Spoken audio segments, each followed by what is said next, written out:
Station, this is Houston. Are you ready for the event? Houston Station, ready for the event. Houston ACR, this is Mission Control Houston. Please call station for a voice check. Station, this is Houston ACR. How do you hear me? Houston ACR, I have you loud and clear. Please stand by for opening remarks. Hi, I'm Shari Cami, the very proud superintendent of the Baldwin Public Schools. We are located in New York on Long Island, about 10 miles from Manhattan. We are so proud of our accomplishments and the programs that we offer our young people, particularly in the area of STEM, STEAM, and engineering. These programs allow our children to dream as big as humanly possible. In fact, today we have the opportunity to ask questions to a former graduate, Lieutenant Colonel Jasmin Moghbeli. Here's our first question. Hi, my name is Logan. My question is, what is your favorite view from space?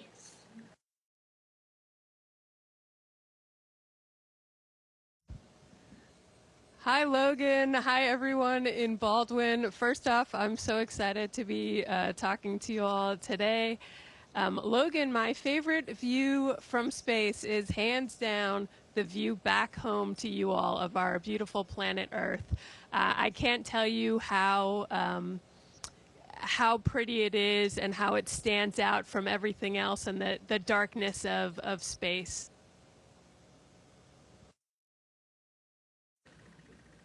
Hi, my name is Preston.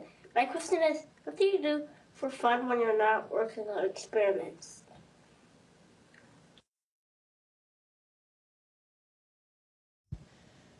Preston, that's a great question because, as you know, we not only work on the International Space Station, but we also live here, and I'm up here for about 6 months. So for fun, actually, one of the things I love doing most is taking pictures of our home planet and looking out the windows. It's been really hard to capture how beautiful it is, but we have some pretty nice cameras we use up here to take photos and share them with you.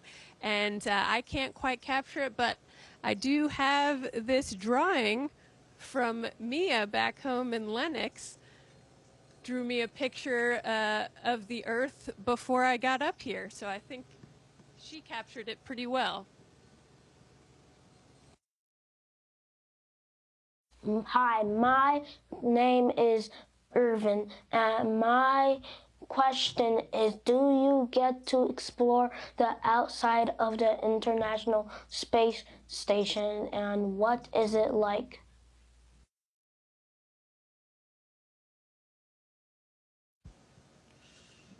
Irvin, actually, my first time going outside the International Space Station will be next week. My good friend and fellow crewmate Laurel O'Hara and I will be going outside the space station to do some repairs and to bring in a piece of equipment that we need to bring back and repair once it's on station.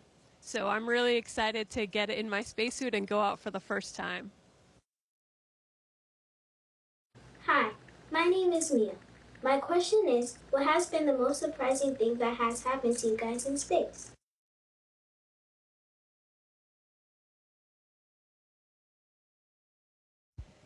Mia, the probably most surprising thing that happened was when I first got here, after hundreds of hours of training in the mock-ups of the space station back at Johnson Space Center, I got out of my Dragon and came onto the International Space Station, and I didn't know where I was or which way to go.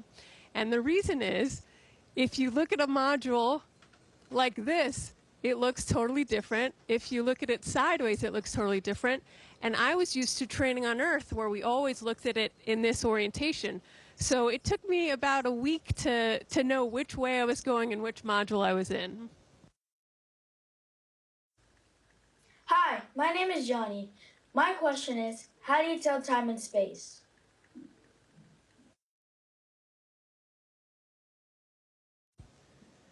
Johnny, great question. You may or may not know that every day here on the space station, we go around the Earth about 16 times, which means every 45 minutes we're either seeing a sunrise or sunset. So we can't really use the sun to tell time like you would.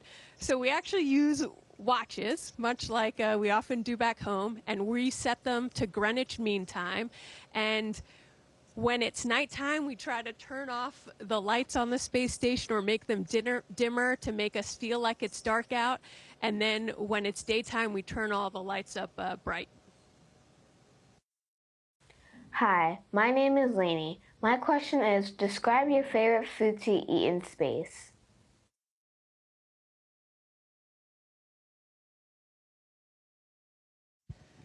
Lainey, I have a few favorites. I like to sometimes make what I call a space hamburger. We have these beef patties, and I put it on wheat bread. It's only a one-sided hamburger, but it's pretty good. And then I also like to eat candy-coated peanuts. And my favorite part is you can play with your food in space. So you can just shoot it out and eat it. It's even fun with two people. You can pass it over to your crewmates. Hi, my name is Sariel. My question to you is, are there any special tools or features on the spacesuit that you find fascinating?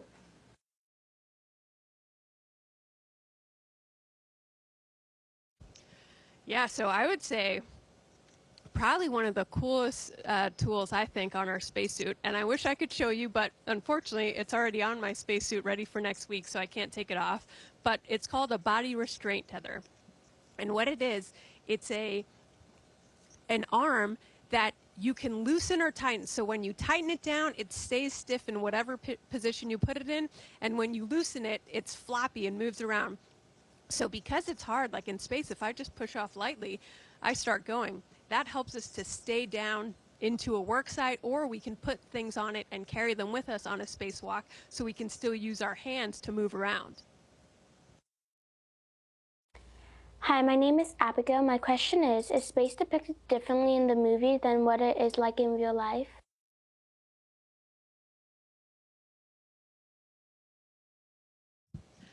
Abigail, it probably depends which movie. So as a kid, one of my favorite movies was Apollo 13. And I would say that depicts reality pretty well, where you have a group of people working together to solve a problem and not accepting failure as an option. Some other space movies probably dramatize things a bit and can be a little unrealistic in some ways. So it really just depends on which movie. Hi, my name is Steven. My question is, what inspired you to become an astronaut, and how did you pursue this dream through your education and career?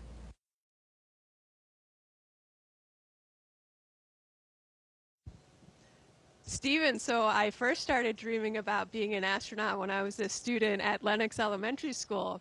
I did a book report on cosmonaut Valentina Tereshkova. She was the first woman in space, and I dressed up like her for a day in school and pretended to be her. And so that's where the dream started. And then as I got older, I just looked more into it and wanted to do it more and more. So I ended up studying aerospace engineering, both for my undergrad and my graduate degree, because I was interested in math and science and designing things, and also in space.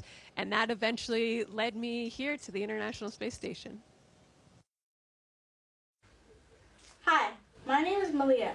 My question is, what is the difference between how you felt in training and how you feel in space?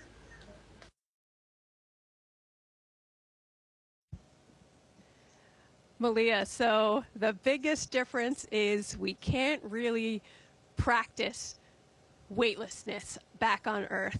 We try, and we have a really big pool called the Neutral Buoyancy Lab that we try to make it as close as possible, but at the end of the day, there's still gravity back there. And so things float up here, and the hardest part is if you don't pay attention to something and you just leave it floating, you know, for a second, and you turn away, it might be gone. And so it took a really long time to get used to not being able to just put things down and they stay there. You have to always, we use a lot of tape to keep things down, a lot of Velcro, and then just learning how to control your body in this environment. Hi, my name is Brianna. My question is, how do you sleep in the space station?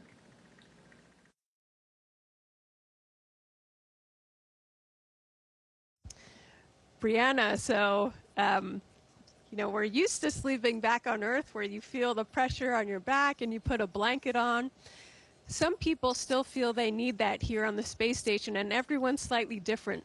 But I actually just have it kind of like a sleeping bag that I just tacked up to the wall in my crew quarters, and I get in there and I zip up, and it actually has armholes so you can leave your arms hanging out and they'll just float there. But it does have straps on it for some people that feel they need that pressure on their body to fall asleep. Hi, my name is Isabella. My question is, what do you feel is the best advice you could give to someone who wants to be an astronaut?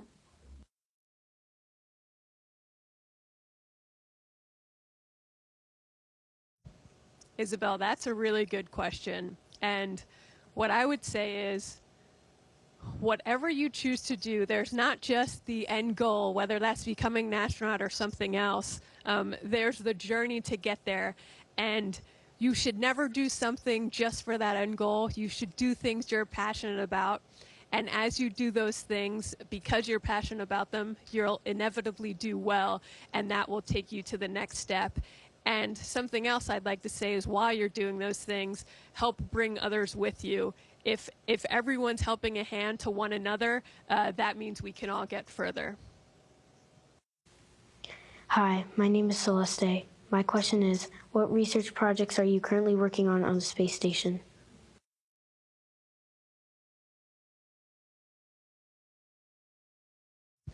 Celeste, I think we have over 200 experiments going right now. Some of my personal favorites are the ones that actually use us as the subject. So our human bodies are being researched because, as you know, we've been living and working in space for nearly a quarter of a century now, but we would like to go further onto the moon with our Artemis missions and then onto Mars. And so understanding when we start talking about living and working in space for 3 years, how is our body responding to that? And when we go past low Earth orbit, the radiation's different and things like that. So understanding how our body reacts in space is one of my favorite research subjects. Hi, my name is Maya. My question is, if an astronaut is deployed in space for a long duration of time, what possible stresses could they face?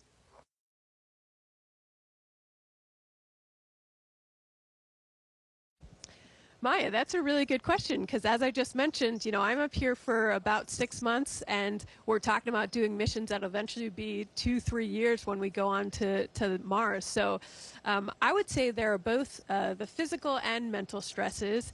In terms of physical stresses, especially up here where you're weightless, you're not using your muscles every day as you would on Earth. So we have to exercise for 2.5 hours every single day to make sure we keep our muscles strong, our bone density up.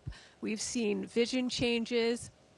And then you're away from most of the people you love, your friends, your family are back home. So making sure we find ways to connect to those we love back home is also really important. Hi, my name is Shamar. My question is, what are some challenges that you face while being on the International Space Station?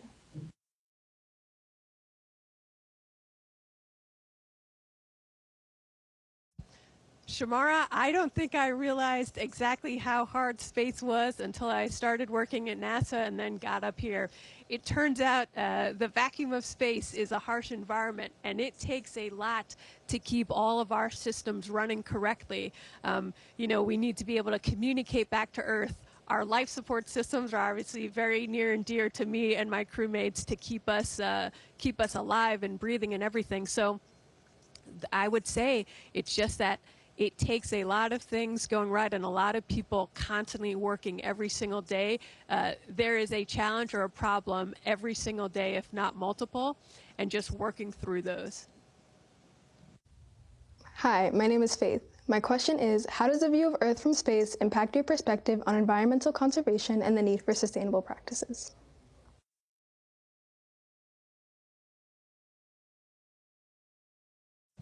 Faith, I'd say I think I've always known that our home planet Earth is a very special place and that we need to protect it.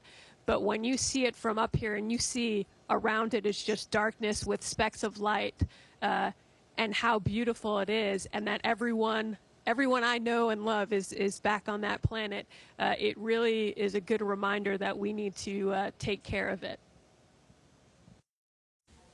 Hi, my name is Catherine. My question is, how does the absence of gravity affect your body, movement, and daily activities?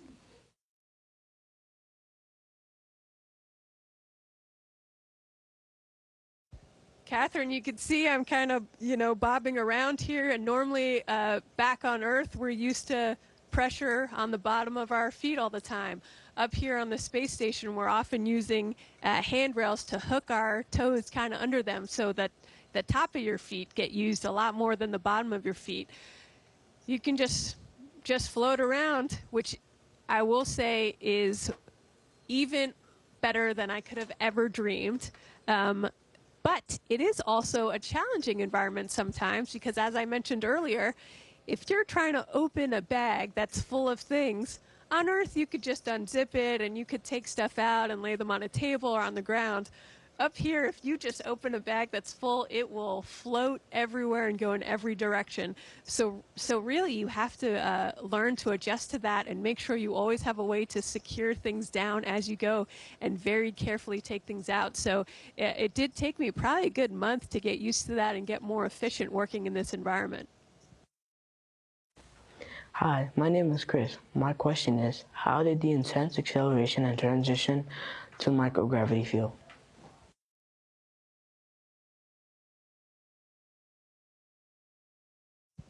Chris, the ride up here was one I will never forget. For me, I launched on a SpaceX Crew Dragon, Crew 7, and so it has two stages. The first stage, when we first lifted off from the pad, was way smoother than I could have imagined. You could feel the G-forces on your body, and it's going this way kind of through your chest, but it was so smooth. Then when that cut out, you suddenly jolt, and you feel the weightlessness for a moment, and then the second stage kicked in, and that was a lot more rumbly, and there were a lot more vibrations. And then once that cuts out, you're in orbit and floating around, and to me, it just felt like I was hanging upside down, actually, with my seatbelt holding me in. Hi, my name is Grace. My question is, how has traveling to space changed your prior mindset or perspective of our world?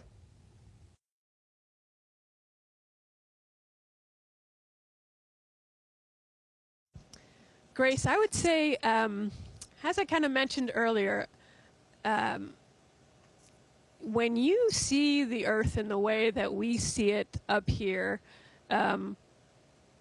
one, it is just magnificent and beautiful, but also you see it's kind of like this beacon, and around it is darkness with, as I said, just specks of light that are way off in the distance. And so you really realize how special it is, and again, how we need to protect it. Hi, my name is Janaya. My question is, can you describe a typical day aboard the International Space Station, including your daily routine and tasks?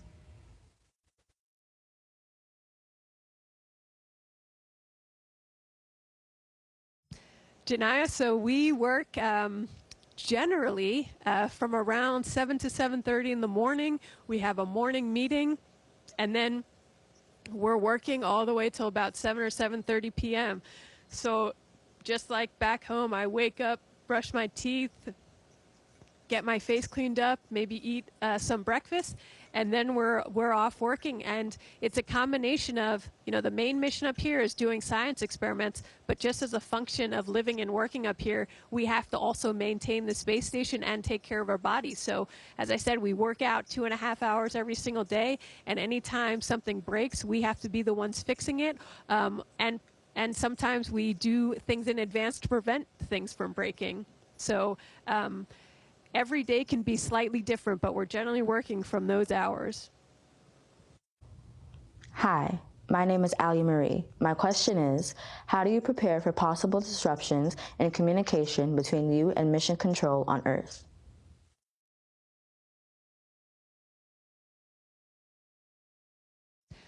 Ali Marie, that's actually a very fitting question because a few months before I launched, actually, there was a storm that impacted one of our ground sites, and that ended up significantly impacting our communication coverage up here. So the entire time I've been up here, we've had a little less coverage than we're normally used to.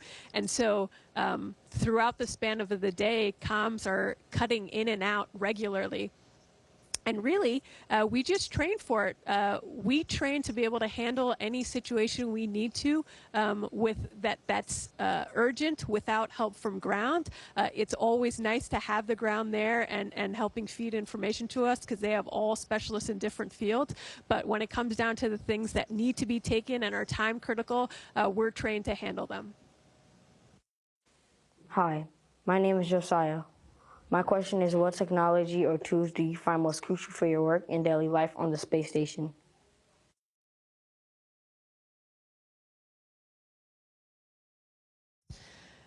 Josiah, it's funny because they're actually basic things I carry around in my pocket with me every single day. A flashlight. Here on the space station, there are things stowed all over the place, and sometimes you have to dig pretty deep into a crevice to find something. So I always have a flashlight, and it's tethered to me. Scissors. Anytime we're cutting something open, which is all of our food, so important to me, I carry scissors all the time. And then I've got a series of markers. Actually, basic things like Velcro and tape become really important when you don't have gravity to pull things down. And so constantly having tape ready and having Velcro ready are also really important. And the last thing I'll say is we have a lot of mesh bags up here because it helps us. If you're trying to unpack a bag, you can move things slowly into a mesh bag to help. Hi, my name is Chloe. My question is, as a member of NASA Crew 7, how do you navigate and maintain motivation when faced with challenges or delays in obtaining the necessary information for your mission?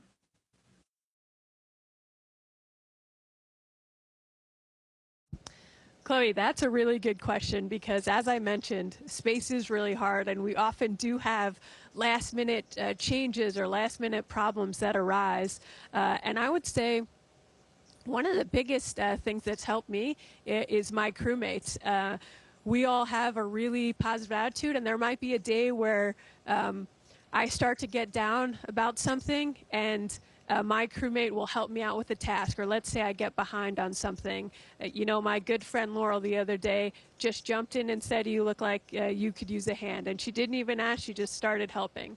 And so doing that for each other really helps bring our entire mood up, and then hopefully I do that for someone if they're having a challenging day. So really our crewmates are one of the biggest things, and then just knowing that when you do solve a difficult problem, it feels really satisfying afterwards, so keeping that in mind as you're going through the process. Hi, my name is Aaron Ashby, and I'm in the STEM and Engineering Academy and a senior at Baldwin High School. On behalf of the Baldwin community, I would like to extend my gratitude for answering our questions about your experiences in space and inspiring us to never flee from our dreams, even in the toughest challenges. Thank you for your inspiration.